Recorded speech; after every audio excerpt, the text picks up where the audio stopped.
So let's talk about what collaboration is. Collaboration is the word co-labor. It has a Latin of root, okay? So what does collaboration mean? It means shared work. Shared collaboration is the process of solving a problem with more than one person.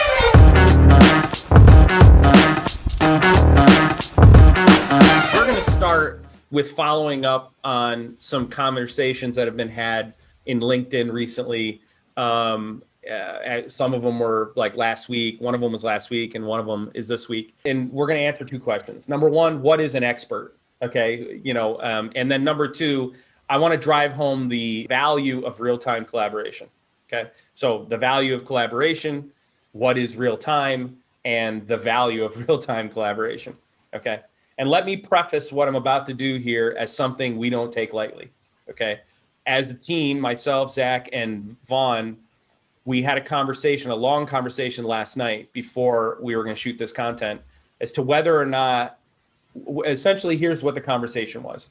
Intellic Integration as a company, what we are really known for is doing large enterprise class systems. That is helping companies digitally transform, going from Industry 3.0, which was automating industrial processes, to Industry 4.0, which is turning the data that you created by automating your industrial processes into real-time information for executing decisions to make your business more efficient, right? That's the name of the game. Everyone wants to do more with less. That is literally capitalism in a nutshell, right? Provide more value for less cost. That's called efficiency, all right? So we had this conversation last night. There are really two things that stood out, right? Number one, what's an expert? There was an actual question that came up. There was a post and I'm going to go through it. The reason we're not going to pick on the individual, and that's the reason we've kind of scratched everything out, because I have a lot of respect for some of the people who posted here, and on a technical level, I have a lot of respect. And so I don't want to get into a negative back and forth. That's not what I want to do. What I do want to do, though, is address the actual points that were brought up, and we believe this is the best way we can actually do it without getting into a flame war or whatever like that. And here's why. The issues that are brought up here are incredibly common across the industry. If you want to know why you're failing in digital transformation, one of the reasons that you're failing, you'll notice when I say the three reasons that you will fail, is that you have the wrong strategy, you pick the wrong technology, or you have the wrong partners. This goes to the wrong partners piece of why you fail in digital transformation. Okay, and it goes to the wrong strategy, and it goes to the wrong technology, but it starts with having the wrong partners. All right, so here we go. Yesterday there was a post. This is about in reference to real-time collaboration. There was a post from a very influential industrial automation professional who I have a lot of respect for. Wrote on LinkedIn. This person has 18,000 followers. There have been articles written about this person. Hey, this is an up-and-coming professional. This person's relatively young in the industry, so this is someone who's going to have staying power. They're developing technologies to take to market, all sorts of stuff. I mean, this isn't some inconsequential guy sitting in a KFC parking lot blabbering his mouth. This is someone with real influence, okay? So what he wrote was, listen, two of my biggest pet peeves now are underscores in code and people that use the term real time. Underscores make code look ugly and dated, and what in 2020 isn't real time? So I'm not gonna really talk about the underscores, but let's say it real quick. Underscores are holdovers from the old SQL Server implementations. You used to, in order to make your querying easier, you, especially like SQL Server 2008 and older, okay? I'm just old enough to know this, okay? It's the only reason I know the answer.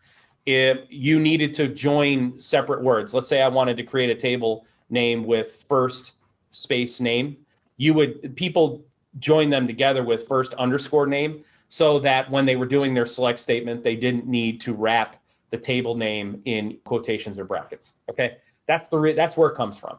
And they developed that habit after doing it for 30 straight days, and it holds over to the rest of their code. I agree, underscores are annoying, use camel case, but that's where that actually comes from, okay? He finishes the second point by saying, is there really a point to define real time as that? It just seems to me like another attempt to convince people you're doing something special and different than everyone else. So the reason I'm going to respond to this is because of that actual statement, okay? This is somebody who has a lot of influence. This is somebody who is highly technically gifted and someone who doesn't understand the value of real time. right? That's what we can pull from that. So there are a lot of people who commented. I'm going to stay focused on my answers and his replies.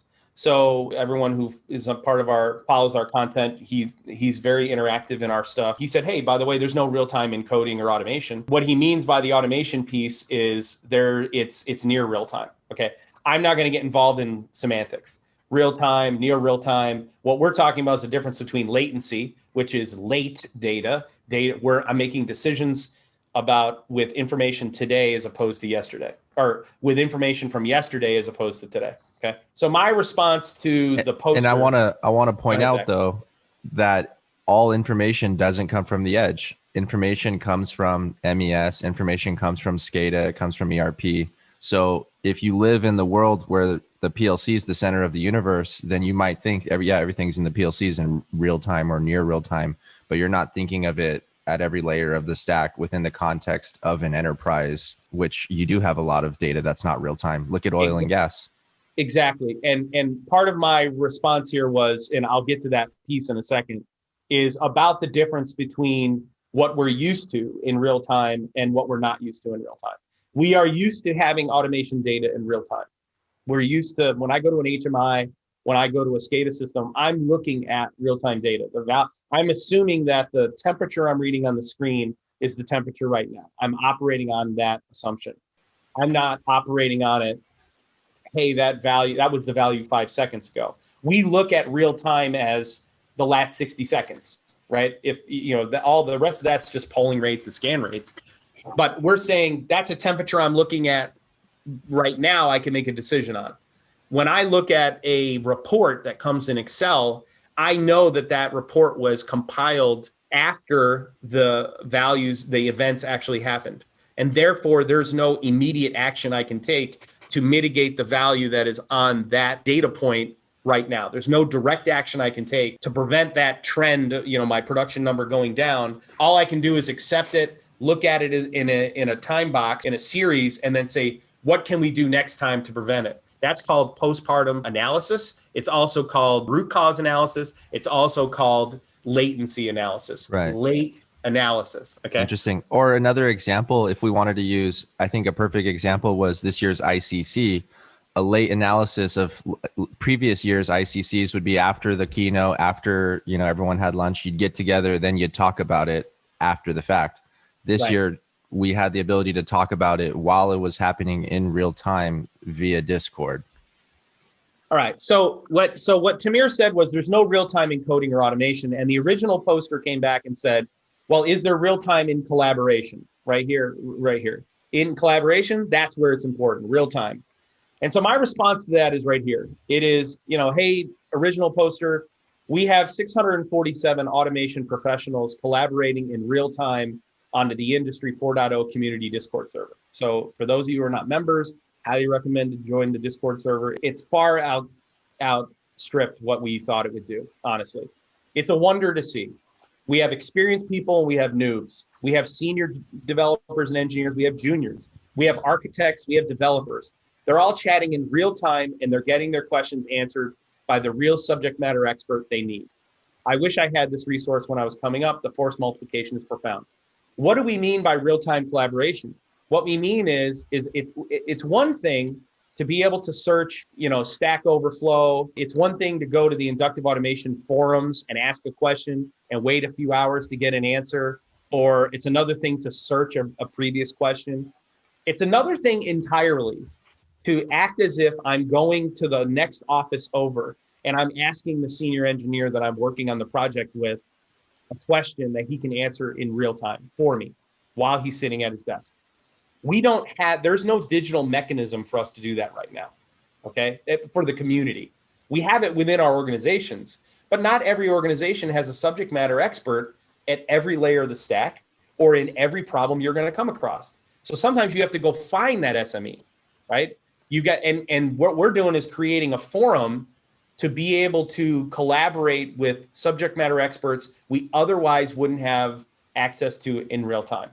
That's what the Discord server does, right? So we are doing something special and different than everyone else.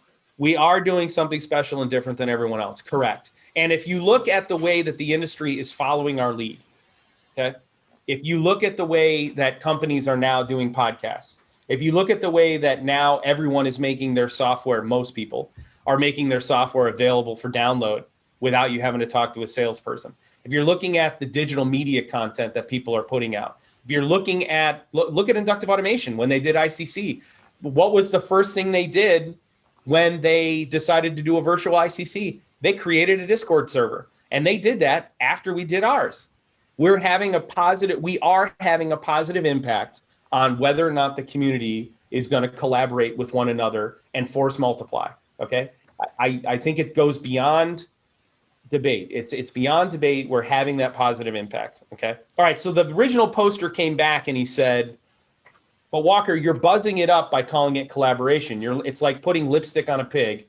It doesn't change the fact it's still just a pig. And my response was, original poster, what should it be called? Collaboration means the act of working together to solve a problem. That's what we are doing in real time, in chat, as opposed to latency. We're using a forum. We use this style to augment the knowledge base of the community. Chat is real time and forum is historian. Both have value. The former is collaboration, that is using chat. The latter is not. Is there a more appropriate word to use? And here's the irony. The reason I'm doing this is because you're going to, hopefully it becomes apparent. This guy is an incredibly gifted developer, but his attitude and his approach and his passive aggressive undermining of what we're trying to do, which is really what he's doing. There are other posts that demonstrate this. We're going to talk about it in the expert post in a second. It's common across the industry. Okay, it's not just, this guy, he's a manager for a company, for an electrical company that does automation. Imagine this person is the partner you picked to help you digitally transform. And he doesn't believe that collaboration is something you can do in real time. And moreover, he openly mocks it. Now, maybe he's having a bad day. And I'll give you that. I'll give it that to him. And again, my goal here is not to embarrass this guy. That's why we're not saying who he is or anything like that. What I want to do is I want to do two things. Number one, I want to use data and facts to explain that we are not just have some whole, half-hearted attempt to convince people we're doing something special and different than everyone else. We are doing something special, and we are doing something different than anyone else. And I'm going to drive it home right here. We see this type of attitude. You see this type of attitude. The viewer watching this right now, you see this everywhere. We call this the caveman, the citizen against virtually everything. When you say that, it doesn't mean that you're saying that person's not intelligent, they're not gifted, they're not smart. What you're saying is they're a barrier. That's what you're saying. What you're saying is that person is a barrier to our success, to trying something new, to testing an idea using scientific method, and then using the results to determine whether or not our hypothesis was accurate. Our hypothesis was this: if we create a medium for automation professionals to collaborate in real time, then what will happen is we will force multiply on their education. That is how quickly they're able to learn about digital transformation. We will also force multiply their ability to learn from mistakes other people make. And the impact on the industry will be, we will have a higher success rate in digital transformation projects all across the industry. And by the way, we don't monetize any of that. This is like the CEO of Yellow Pages, like talking crap on Google when it first came out or something. Like it's, I don't know. It seems pretty, I don't know. But here's my point. Companies hire us to identify people like this and either convince them of the merits of our approach or get rid of them. So let me make this perfectly clear. In enterprise organizations, when you try to digitally transform, your team will not be intact when you are done. Part of the process is to find out who are the people who will not get on board. Who are the ones who are going to undermine your project? We have had projects fail because we couldn't weed out enough people. And what we learned from that approach was, okay, the first thing we got to do is we have to identify whether people can be helped at all or not. And that's a huge piece of what we do when we're evaluating a customer. We just did a review with one of our engineers about 3 or 4 months ago. Very, very gifted developer. Young guy, incredibly gifted. And myself and his supervisor did his review. Now, we take reviews very seriously here. They're all about professional development. And here was the crux of his review. You're one of the most gifted developers I've ever come across, okay? Which means you're going to operate in the top 5% of all developers, engineers, automation professionals throughout your career. So right now, we're not going to ask you to focus on technology. We're not going to ask you to focus on developing your technical skills. We're going to give you a warning, and then we're going to try and help you, okay? When you are a super, super gifted person, when you are smarter than most of the people in the room, when you learn things in 10 seconds that take other people 10 years to learn, you are oftentimes incredibly frustrated. Okay, imagine that. Imagine you see through a lens other people don't have access to. That's called high-level intelligence. It is very easy to become frustrated with people who can't learn as fast as you or don't get it as quickly as you do. It's very easy. Most people in that position end up becoming jaded, short-fused, condescending. So what we told this engineer was, you have a choice. No matter what, anyone who comes in contact with you is going to recognize your technical gifts, no matter who you work with later on, whether you leave our company and go work somewhere else. But if you want to be truly different, then why don't you be the super, super gifted guy who everyone wants to work with? Because you're only going to be one of two. You're either going to be the super, super gifted developer that everyone acknowledges is gifted, but no one wants to be around, or you're going to be the super, super gifted developer that everyone acknowledges is super gifted and everyone wants on their team. And you decide which one you are. You do, not anyone else. That's something you have complete control over. The same thing I would say to this guy. This guy's young enough in his career where he could change the approach that he takes to problems. But if you're an engineer, if you're an end user, if you are a customer who hires the company this guy works for, or if you hired him as a contractor to work on your project, I assure you what you would get is an incredibly gifted developer, highly, highly gifted.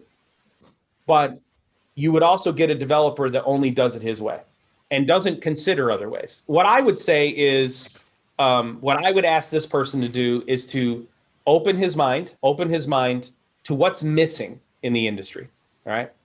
Oh, what is missing and what is it we're trying to provide? What gap are we trying to fill? All right, so Walker, one thing I've noticed with a lot of people that we come into contact with is humans already are resistant to change. We know we're creatures of habit.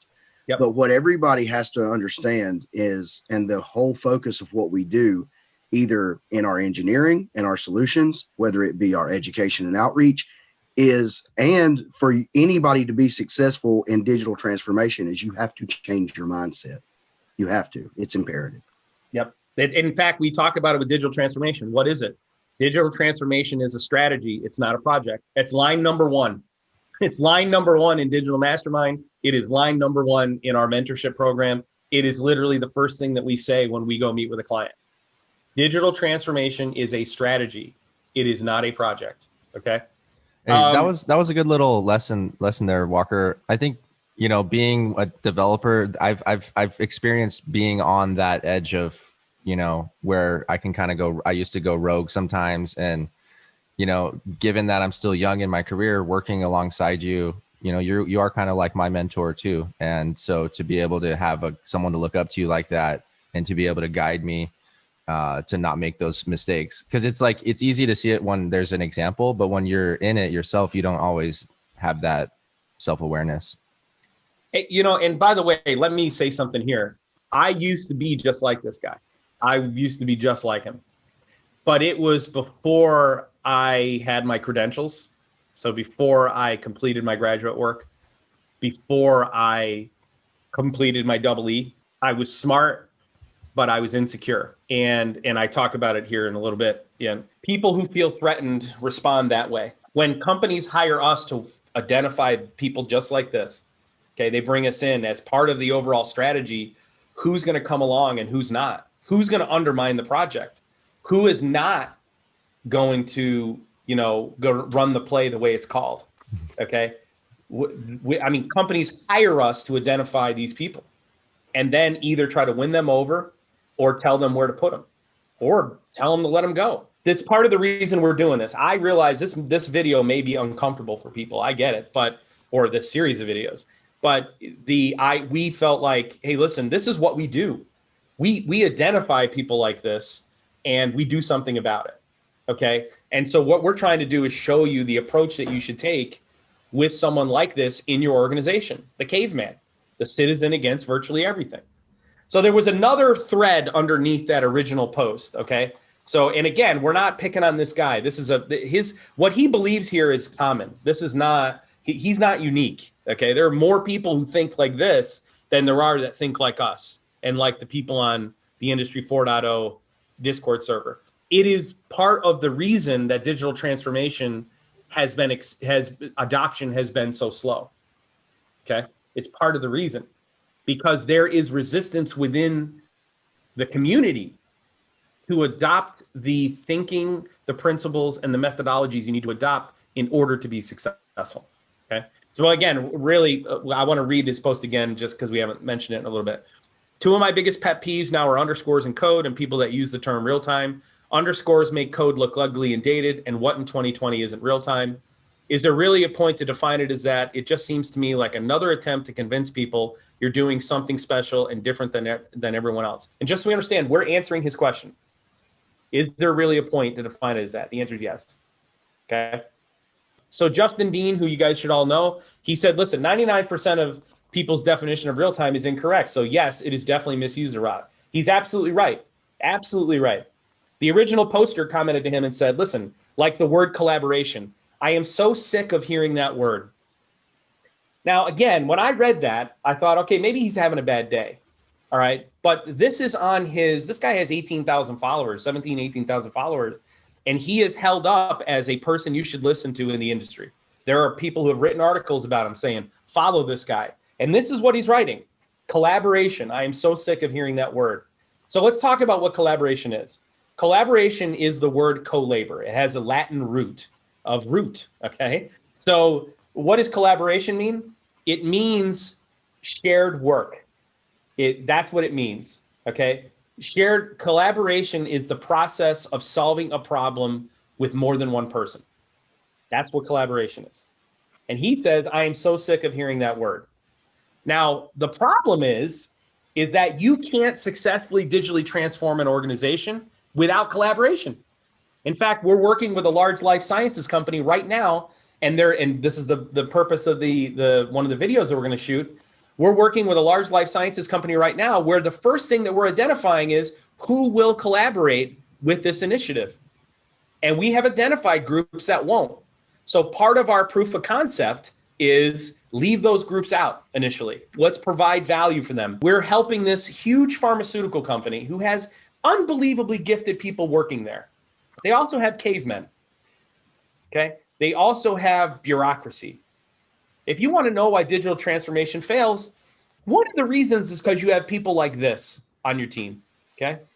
Alicia Lomas said, original poster, but have you actually heard people say they don't believe in collaboration? Eek, that is scary to me. It's scary to me too, except it doesn't surprise us. We see it all the time. We see it all the time. Okay.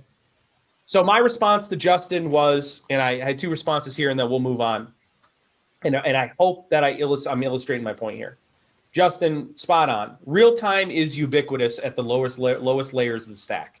That is, process and automation events and data are generally viewed in real time. That's temperature. I'm looking at the screen. That's generally a real-time view. However, contextual information, which is the core of Industry 4.0 and business intelligence, is not. For example, very few companies outside of the Amazons and the Teslas of the world know their stratified profitability and efficiency of their organizations in real time. What does that mean? Stratified profitability is which layers, vertical layers in my business, what is their profit right now? How profitable are they at this moment? Not how profitable were they when we ran the report at the end of the last quarter. how profitable were they at the end of last week, but how profitable are we right now? That's real time. And very few companies know that, but they all want to know it. Okay. They all want to know it. Here's our real challenge. We have to overcome cavemen, citizens against virtually everything. And when I say men, I mean cavemen and women, but forgive me, I'm using men. We have to overcome cavemen who know no better, from driving their organization off a cliff because they cling to the narrow field that they know and understand. It is a real challenge, one that most organizations will not overcome. Right. This is why we accept 1 out of every 12 projects. And I answered to Alicia. Alicia, there are a lot of people who don't believe in collaboration at their core. We see it all the time. They eventually come around once they stop feeling threatened. This is our strategy with the original poster. My strategy right now is to use empirical data and to use a non-threatening approach to make the case for why it is we do what we do. What I want him to do is join our Discord server. That's my goal. What I would love to see this original poster do is join the Discord server and take the technical gifts he has, the knowledge he has, and contribute to the community. And what the community will give him in return is hopefully a softer exterior and an openness to collaboration. That's what I want. That's my goal. It is also the exact same approach we take when we run across this person, this type of person in any organization. Okay, we identify who they are, we approach them professionally and taking the high road. And what we try to do is we try to use data and empirical analysis to support our approach. Here's why our approach is effective. Okay?